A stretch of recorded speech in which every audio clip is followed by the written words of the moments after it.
মা আজকে তো জন্মাষ্টমী, কি রান্না করলা? হ্যাঁ, আজকে জন্মাষ্টমী তো তো আজকে আমরা তো ভাত খাই না, তো ময়দা খাই। তো আসো দেখাই কি করেছি, আসো।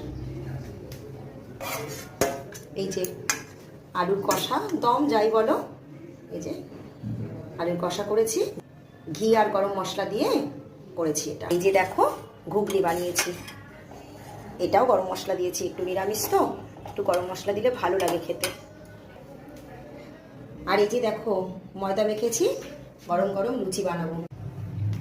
এই যে ময়দার লুচি দেখো বেললাম, এবার আবার ভাজবো।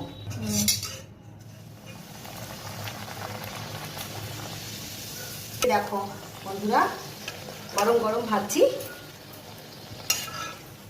এইগুলো লুচি। দেখো এই যে দেখো লুচি ভাজছি, গরম গরম দেবো। এই যে বন্ধুরা দেখো আজকের লাঞ্চ থালি, আজকে যেহেতু জন্মাষ্টমী ঠাকুরকেও দিয়েছি, লুচি সুজি মালপোয়া বানিয়ে দিয়েছি, তালের বড়া দিয়ে ঠাকুরকে দিয়েছি। তো এখন ঠাকুরের চরণামৃত খেয়ে এটা প্রসাদ পাবো। তোমাদের কেমন লাগলো জানিও।